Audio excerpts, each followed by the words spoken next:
Hello everyone. आज के lecture में हम नेक्स्ट 5 क्वेश्चंस सॉल्व करेंगे। कल हम लोगों ने 5 क्वेश्चंस देखे थे, आगे के 5 क्वेश्चन। तो पहला क्वेश्चन है यहाँ पर आपको इवेलुएट करना है integration of x square minus 4x plus 5 whole divide by x d x. Okay, तो ये जो डी एक्स लिखा है यहाँ पर, ये इंडिकेट करता है कि हमें with respect to x integrate करना है। ये जो एस जैसा यहाँ पर साइन बनाया है, ये इंटीग्रेशन के लिए साइन है, तो ये तो होना ज़रूरी है। अब यहाँ पर ये पर्टिकुलर प्रॉब्लम को सॉल्व करने के लिए कुछ फॉर्मूले जो आपको पता होने चाहिए। ओके, मैं पहले फॉर्मूले लिख लेता हूँ। आपने अगर इंटीग्रेशन चैप्टर किए हैं तो फॉर्मूले आपको पहले से ही पता होंगे। जैसे integration of x power n d x, इसका फॉर्मूला होता है x power n plus one upon n plus one plus constant of integration आता है। दूसरा इंटीग्रेशन ऑफ, अगर मैं सिर्फ डी एक्स की बात करूं तो ये होता है एक्स। और तीसरा इंटीग्रेशन ऑफ 1 अपॉन एक्स की अगर बात करें तो इंटीग्रेशन ऑफ 1 अपॉन एक्स ये होता है लॉग एक्स। ओके, तो 3 फॉर्मूले। एक्स पावर एन का integration x power n plus one upon n plus one plus C. अच्छा, हर जगह पे प्लस सी हम लिख सकते हैं क्योंकि ये इंडेफिनिट इंटीग्रेशन है, इसमें एक कांस्टेंट होता है। ये इंटीग्रेशन क्या होता है पहले तो ये समझिए। इंटीग्रेशन आपका डेरिवेशन का एक रिवर्स प्रोसेस है, इसलिए इसे हम एंटी डेरिवेटिव भी कहते हैं।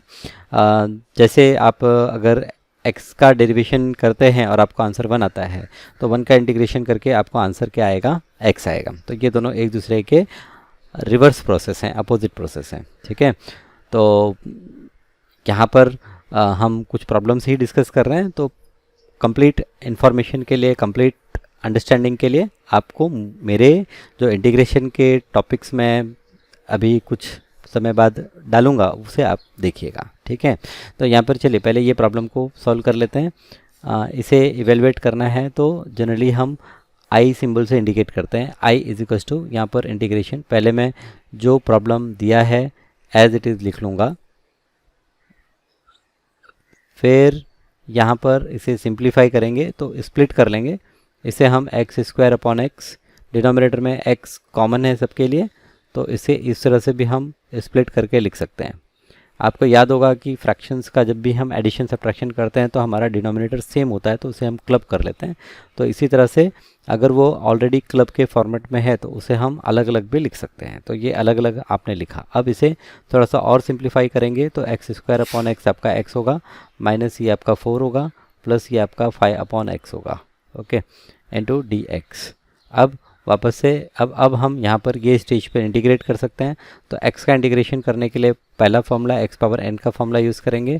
तो x पावर एक इंक्रीज़ हो जाएगा, तो यहाँ पर 1 पावर है तो ये इंक्रीज़ हो जाएगा और ये हो जाएगा x पावर 2 अपॉन 2 माइनस, अच्छा यहाँ पर सॉरी, इंटीग्रेशन एक स्टेप और यहाँ पर बीच में हम इंट्रोड्यूस कर देते हैं। वो स्टेप है, इसे हम इस तरह से लिखेंगे, integration of x d x minus 4 times integration of सिर्फ d x plus 5 times integration of 1 upon x d x. Okay, is equals to x का इंटीग्रेशन तो ये हो जाएगा x square divide by 2 minus 4 integration of d x है खाली, तो ये हो जाएगा x plus 5 into 1 upon x का इंटीग्रेशन होगा लॉग एक्स प्लस सी। अच्छा, लॉग एक्स जब मैं लिख रहा हूँ तो एक्स को मैंने मॉड में लिखा हुआ है, एक्स को हम मॉड में लिखेंगे। क्यों मॉड में लिखेंगे? ये मॉड इंडिकेट करता है कि लॉग हम हमेशा पॉजिटिव नंबर का ही निकालेंगे। तो ये आपका था पहला क्वेश्चन। आई होप पहला क्वेश्चन आप सबको समझ में आया है।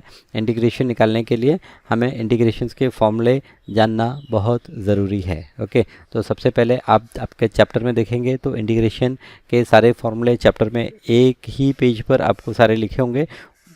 उन फॉर्मूले को आपको बार बार लिखकर याद करना है। ओके, चलिए अभी सेकंड प्रॉब्लम पे आते हैं। सेकंड प्रॉब्लम है if f x equal to x square plus x plus 10 find f1 plus f2। तो ये तो आप वीडियो को पॉज करके खुद ट्राई करिए, सॉल्व करिए और फिर आंसर से कंपेयर कर लीजिए। यहाँ पर करना क्या है, पहले आप f ऑफ 1 फाइंड आउट करेंगे which is 1 square plus 1 plus 10। तो 1 स्क्वायर 1 हो गया, 1 प्लस 1 2 हो गया, 2 प्लस 10 12 हो गया। तो ये f1 हो गया। इसी तरह से हम f2 फाइंड आउट करेंगे। तो f2 ये आपका होगा 2 स्क्वायर प्लस 2 प्लस 10। तो 2 स्क्वायर आपका है 4 प्लस 2 प्लस 10। तो ये आपका हो गया 4 प्लस 2 6, तो ये हो गया 16। So therefore f1 plus f2 ये आपका होगा 12 प्लस 16 इज इक्वल्स टू ये आपका हो जाएगा 28। ओके, तो f1 plus f2 is equal to 28।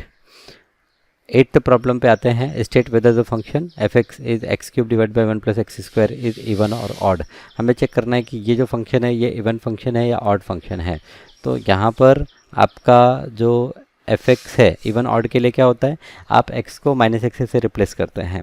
x को माइनस एक्स से रिप्लेस करने के बाद अगर आपको फंक्शन एज इट इज़ मिलता है तो आप बोलते हैं कि फंक्शन इवन है, और अगर आपको फंक्शन एज इट इज़ मिले बट माइनस साइन के साथ मिले तो आप कहते हैं फंक्शन ऑड है।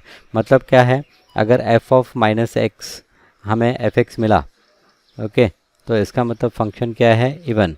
और f ऑफ माइनस एक्स अगर हमें माइनस एफ एक्स मिला तो इसका मतलब फंक्शन क्या है, ऑड, राइट। तो ये कॉन्सेप्ट को ध्यान में रखते हुए यहाँ पर चलिए ये प्रॉब्लम को सॉल्व करते हैं। एफ एक्स आपको दिया है x cube divide by 1 plus x square. तो यहाँ पर हम क्या करेंगे, F of minus x find out करेंगे। तो एक्स को हम माइनस एक्स से रिप्लेस करेंगे, तो ये minus x cube divide by ये 1 प्लस माइनस एक्स का स्क्वायर। तो ये हो गया आपका minus x cube divide by 1 plus x square. Okay, अब ये minus x cube upon 1 plus x square ये आपका क्या हो गया, F of x minus of F of x. तो क्योंकि ये वैल्यू तो एफ एक्स है ना, ये वैल्यू एफ एक्स है, अब देखिए एफ एक्स है। ओके, तो कंपेयर किया तो ये हो गया एफ ऑफ माइनस एक्स। तो आप बताइए मुझे, f of minus x equal to minus f x है, तो हम क्या बोलेंगे, एफ एक्स क्या है, इवन है या ऑड है, f x is odd function. We will say that f x is odd function. Very good, fairly simple question. 8th question. 9th question. 9th question, d by d x हमें find out करना है, मतलब हमें derivative निकालना है, जहाँ पर y equal to क्या दिया है, x square plus 1 upon x square minus 1। इसको आप अगर कंपेयर करें तो ये u अपॉन वी के फॉर्मेट में है।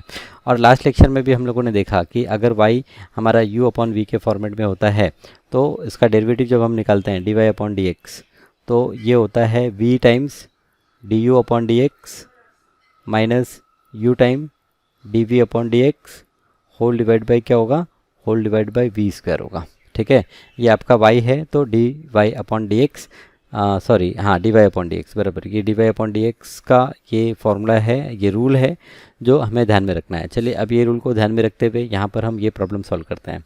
तो पहली लाइन आप जो लिखेंगे वो लिखेंगे कि differentiating, okay, differentiating with respect to what, with respect to x. तो अगर हम with respect to x differentiate करते हैं तो ये आपका d y upon d x is equals to, आपको v पहले लिखना है, मतलब आपको क्या करना है, x square plus x square minus 1, sorry x square minus 1 जो है, एक्स स्क्वायर माइनस 1 आपको लिखना है x square minus 1 into D by d x. आपका जो न्यूमरेटर टर्म है, न्यूमरेटर टर्म क्या है, एक्स स्क्वायर प्लस 1, ये आपने लिखा, माइनस u मतलब ये x square plus 1 into D by d x.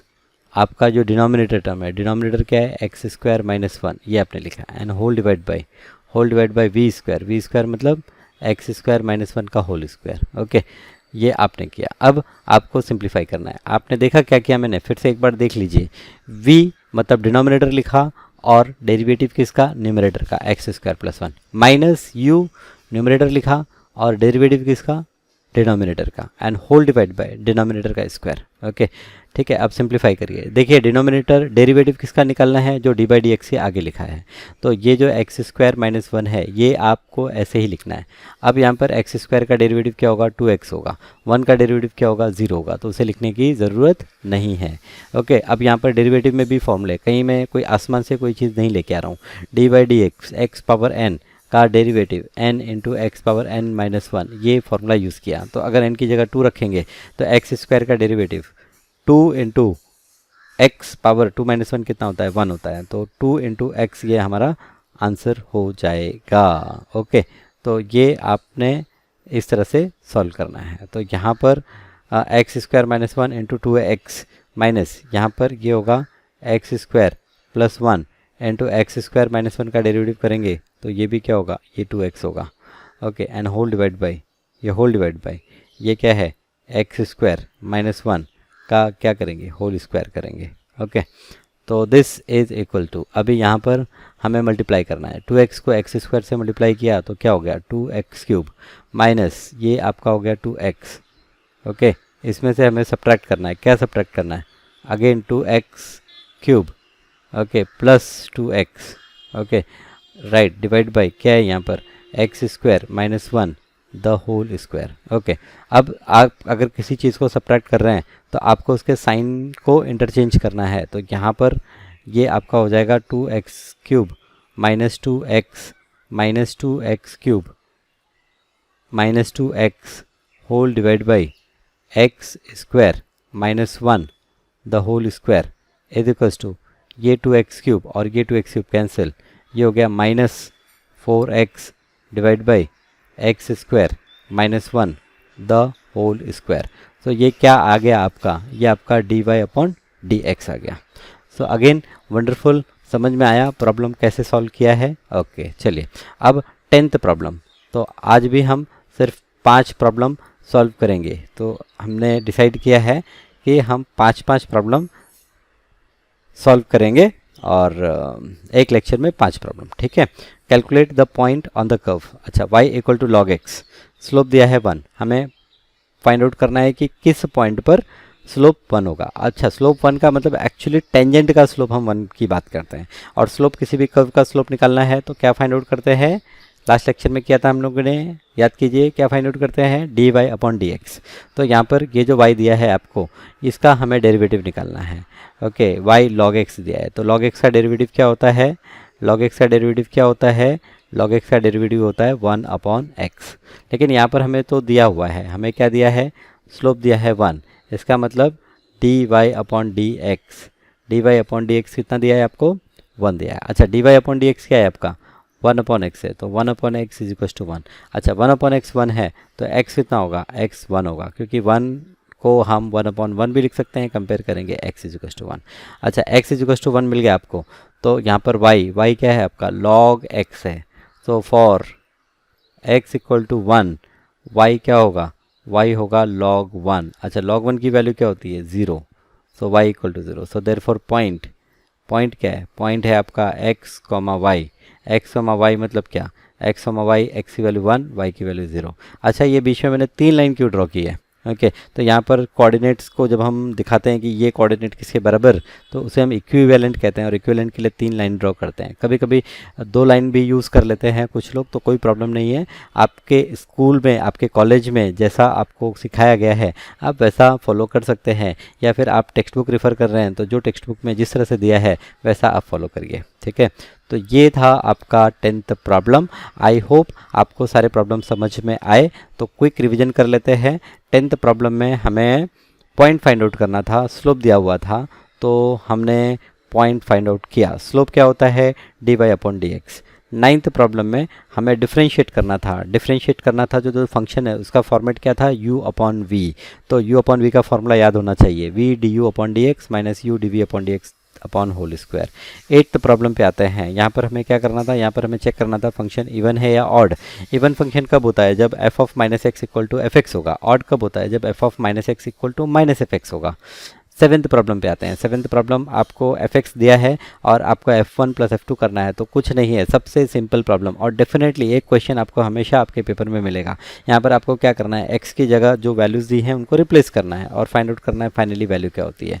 फिर उसके पहले आते हैं 6th प्रॉब्लम पे। यहाँ पर हमें इवेलुएट करना था इंटीग्रेशन को, integration of x square minus 4x plus 5 upon x dx। तो यहाँ पर इंटीग्रेशन के फॉर्मूले हैं। सबसे कॉम्प्लेक्स चैप्टर जो आपको होगा वो इंटीग्रेशन ही होगा, बट अगर आप उसकी प्रैक्टिस बराबर करेंगे तो आपको सबसे ज़्यादा मज़ा भी जो आएगा वो इंटीग्रेशन चैप्टर में ही आएगा। ओके, तो आई होप ये जो 5 प्रॉब्लम आज हमने किए ये आपने समझे हैं, सीखे हैं। ओके, ठीक है, तो फिर मिलेंगे हम नेक्स्ट क्लास में और 5 सम के साथ में। Thank you.